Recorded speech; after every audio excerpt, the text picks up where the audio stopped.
What is happening, y'all? Kadi here, bringing you another Diamond 1 Yu-Gi-Oh! Master Duel deck profile. Today's video is going to be on Swordsoul.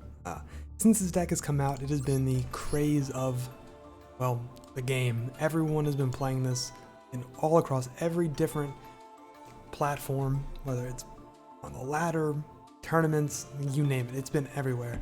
And I recently just hit Diamond 1 with it and wanted to go ahead and share my list. This is the list that I used to hit Diamond 1. There are a few changes I'm considering making now that I've reached Diamond 1, but I wanted to go ahead and put the list out there that I used to reach there, and then if any changes happen in the future, I will potentially make a follow-up video for those. So without further ado, let's jump right on into the deck. Let's start off with the hand traps. Obviously playing the triple Maxi, the triple Ash Blossom. This is standard. You should play this in every single deck pretty much. They're the best cards in the game, without a doubt. But the other hand traps we're playing are the Nibiru and the Infinite Impermanence. There is one hand trap missing, and that's Effect Veiler. Effect Veiler has seen a humongous surge in popularity recently, especially with Sky Striker getting better. This has gotten more popular. And also, most people weren't playing it, so it wasn't a great crossout target. It wasn't a crossout target because people weren't playing it, so they weren't putting it in their deck to counter it. So it started to see more play. Now that it's seeing more play, it's become a really great crossout target. So I'm considering putting Effect Veiler in there. I don't exactly know what I would cut right now, but it's definitely a great option if you have it to throw it in the deck. But that's it for the hand traps. It's only 8. I'm sorry. Yeah, it's only 8. It's not that many, but you know, most decks are playing around 8 to 10 anyways. But for the Tenyis, we're playing triple Adhara, double Vishuddha, and triple Ashuna. For a while, I was playing triple Vishuddha and 2 Adharas, but Adhara's way too good not to play 3 of. This card is absolutely incredible.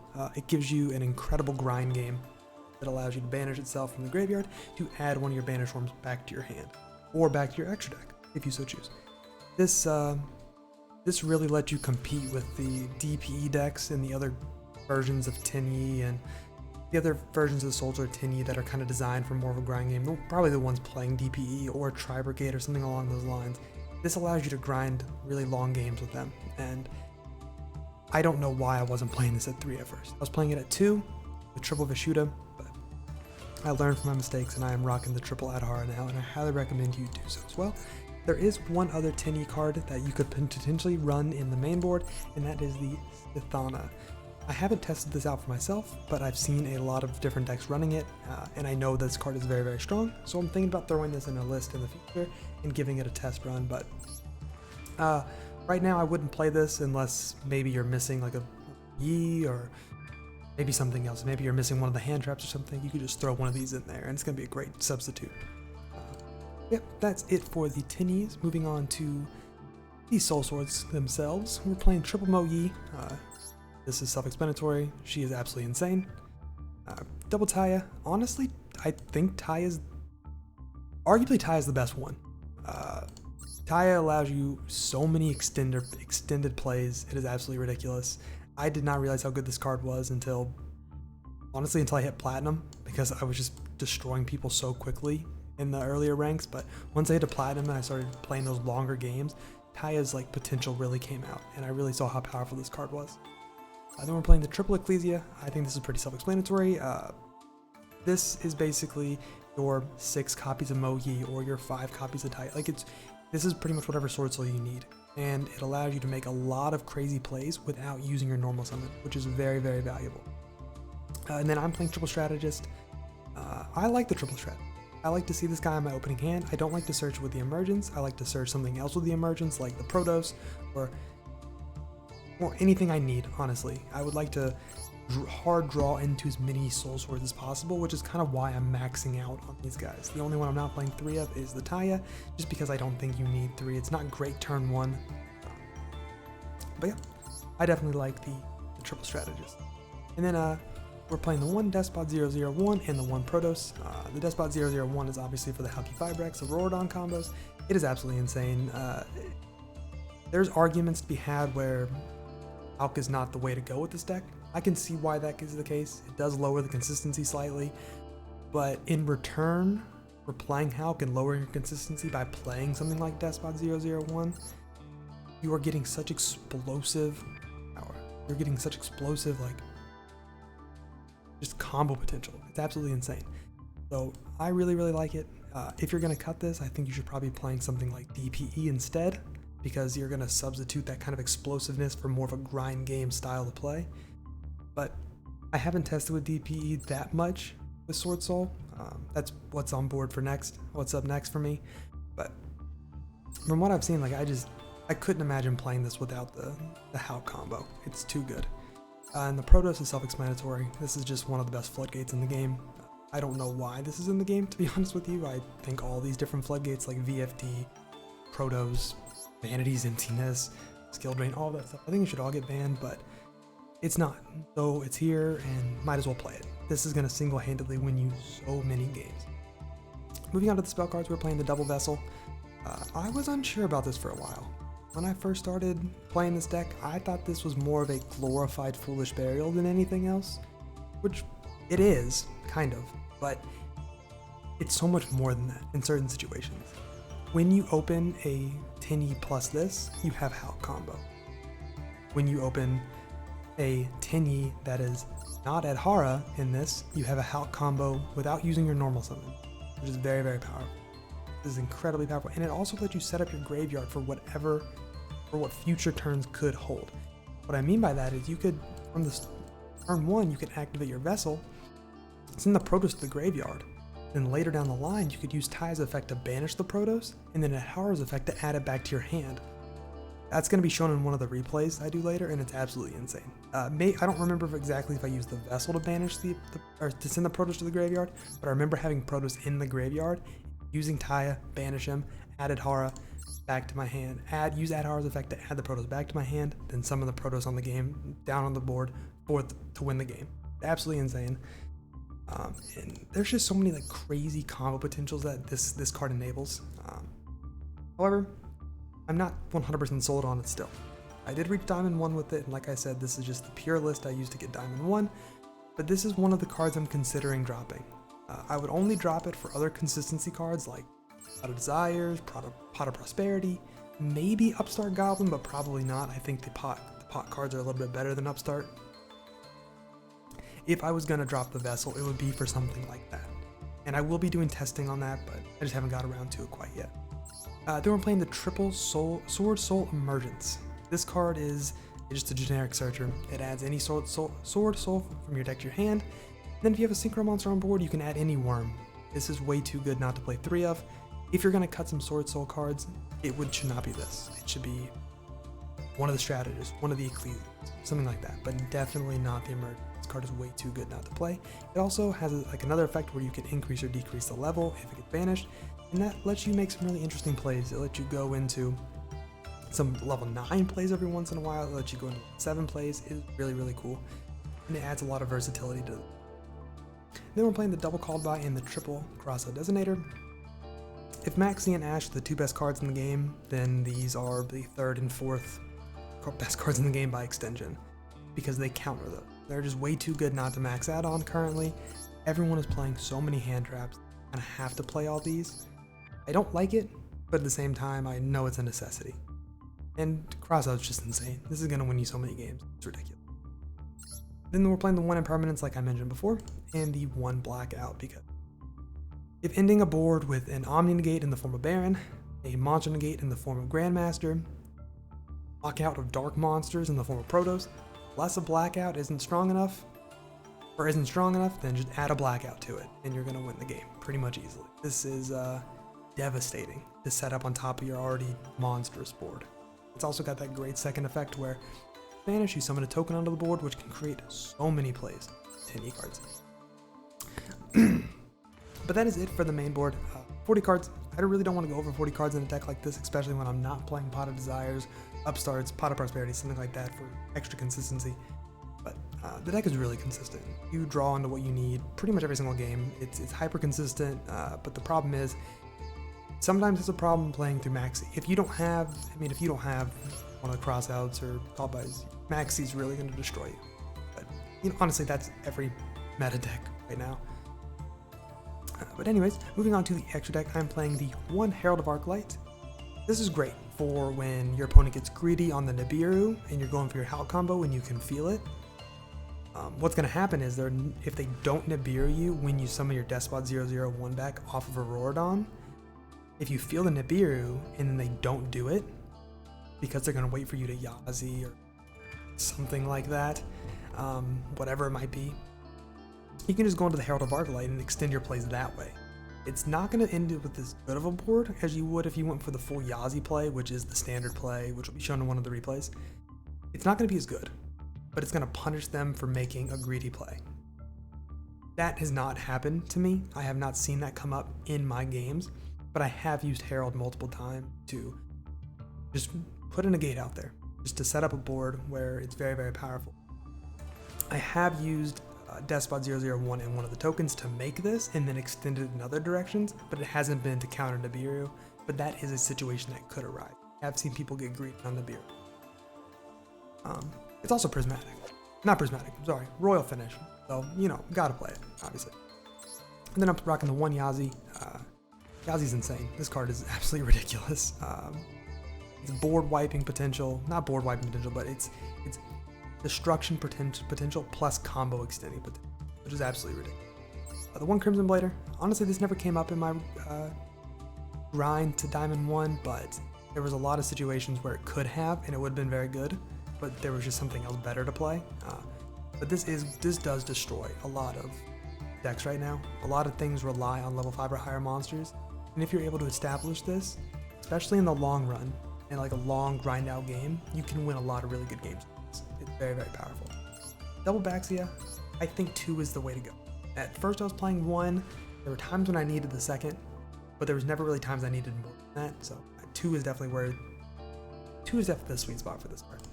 It is absolutely insane. Just similar to Yazi's got the potential to just clear your opponent's board, but also extend your plays with the second effect to pop a card to summon a card back from the game. So the common play, you'll see this in the replays, is to go Taya, effect, banish something, token, synchro into the Baxia, Baxia's effect, shuffle 2 cards your opponent controls back into the deck, activate Baxia's effect, destroy another card you control, probably a token or something like that, to summon the Moyi from the graveyard, which you just sent to the graveyard when Taya's got an effect where if it is sent to the graveyard for a synchro summon, you can send a form from your deck to the graveyard. You just send the Moyi, and then you bring it back with Baxia, and then get Moyi's effect, and continue your combos from there. Really, really powerful. Bread and butter combo for the deck. You'll see it in one of the replays. It's fantastic. Moving on, we got the 1 Draco. Honestly, I don't think he really needs an introduction. This card is absolutely insane. Double Grandmaster. Once again, don't really think this needs an introduction. I probably wouldn't play this deck without 2, but if you only have 1, it can work. Just play something like Colossal Fighter, or Borreload Savage Draft. Some really good level 8 synchro. You could even throw another Crimson Blader or something. Or this guy right here, Dragite, who I don't have, but I'm probably going to throw into a deck for a future deck profile. He's really, really good, especially in this deck, because as long as you have a water monster in the graveyard, once per turn you can quick effect negate the activation of its spell or trap. Absolutely fit. So it's a reoccurring spell or trap negate. Sometimes this is better than Baron, honestly, but I just didn't have it, didn't feel like crafting it. But if you guys have it, highly recommend you trying it out. Probably going to in the near future. You could always sub out one of the Grandmasters for that if you only have 1 Grandmaster or something. 2 Grandmasters is optimal.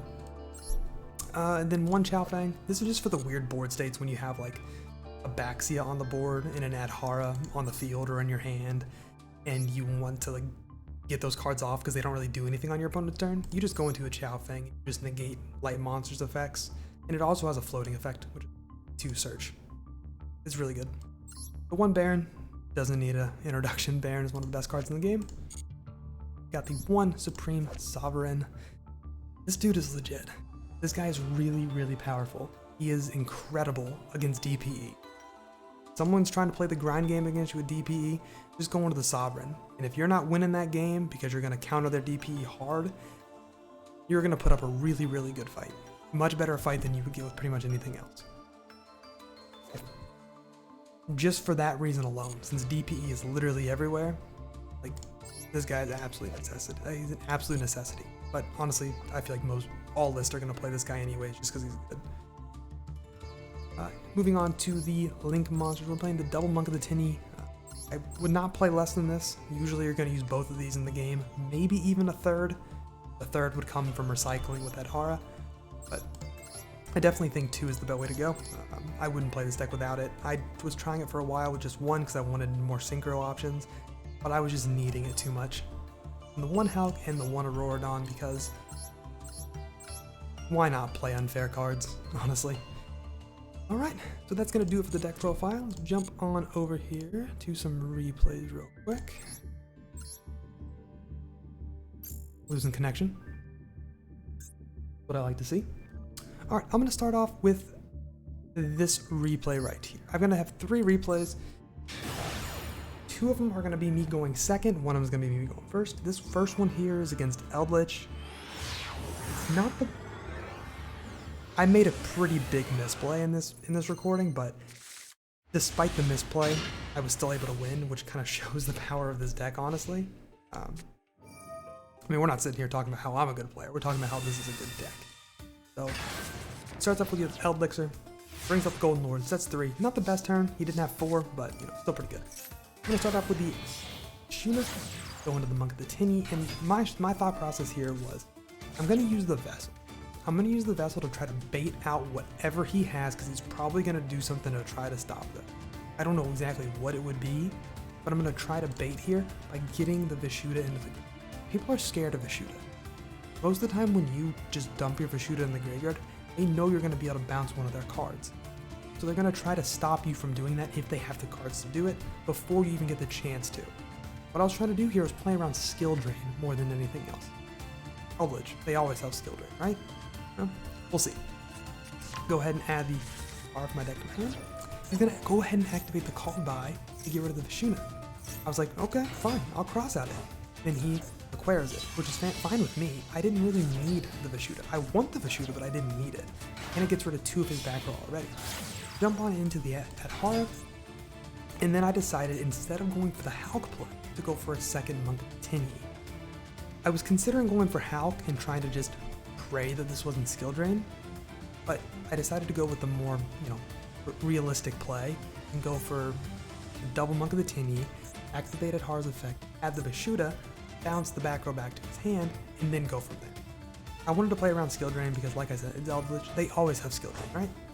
We'll see.